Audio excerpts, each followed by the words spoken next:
Maintenant que votre cours a été accepté, il est maintenant l'heure de le paramétrer.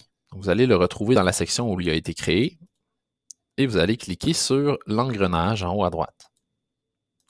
Dans cette première vidéo, on va voir les paramètres généraux, la description et l'image du cours. Donc, on peut donner un nom complet. Ici, c'est cours démo. Je vais le garder, mais je pourrais le changer ultérieurement. Ensuite, j'ai cours démo qui est mon nom abrégé. Voyez-vous, j'ai mis une barre de soulignement. Ce ne serait pas obligatoire, mais ça, c'est le nom qui va apparaître dans le fil d'Ariane lorsqu'on sera à l'intérieur du cours. Ensuite, la catégorie de cours a déjà été sélectionnée lors de la création du cours. Visibilité du cours, de base, c'est à afficher. Et moi, j'ai tendance à le mettre à cacher quand je suis en train de construire mon cours. C'est donc dire que les personnes qui ne sont pas membres du cours ne pourront pas le voir pour l'instant. Donc, je préfère ça parce que ça me permet de le monter sans que les autres puissent nécessairement voir le contenu qui serait, par exemple, en construction. Ensuite, la date de début de cours. Si on prévoit que le cours commence à partir du lendemain, là, on peut le laisser comme ça. Si jamais on voulait que le cours commence sur le champ, par exemple, quand on importe un cours, on peut prendre la journée d'avant. Et date de fin, ici, on va désactiver la date de fin parce qu'on ne veut pas que nos élèves reçoivent une note comme quoi le cours se termine. Donc, on va désactiver ça.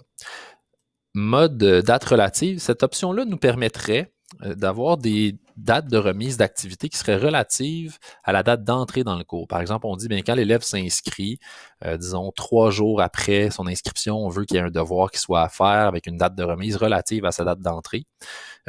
Voyez-vous ici, moi, je ne peux pas le modifier parce qu'on peut seulement le faire lors de la création du cours.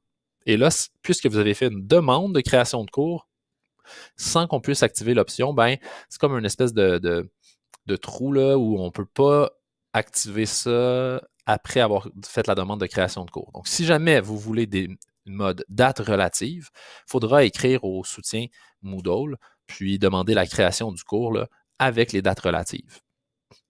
Numéro d'identification, vous ne vous en servirez pas nécessairement parce que c'est pour que les bases de données puissent se reconnaître entre elles. Donc, pour le Moodle Récit FGA, c'est peu pertinent.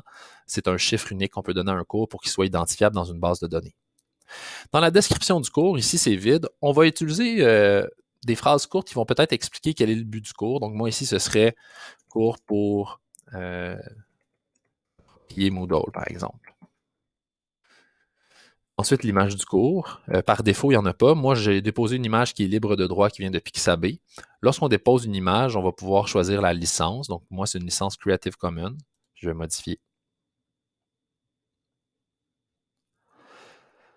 La taille qui est recommandée, en fait, Moodle va venir la redimensionner. Donc, on n'a pas trop à s'en faire, le temps que c'est quand même une résolution qui est supérieure à, je dirais, 1000 par 500 à peu près. Je ne sais pas qu'est-ce qui s'est passé. Licence tout droit réservé, disons. OK. Je ne sais pas pourquoi en choisissant Creative Commons. OK, voilà. Donc, voilà, j'ai fait les premières étapes. J'ai donné un nom, désactiver les dates de fin, donner une description et choisi une image. On va aller voir ce que ça donne. Donc, je vais enregistrer et afficher. Et lorsque je suis dans ma section de l'Estrie, on peut voir, j'ai mon image, le nom de mon cours et la description. Donc voilà, ça c'est les paramètres de base de la création d'équipe. Dans la prochaine vidéo, on va voir le format de cours.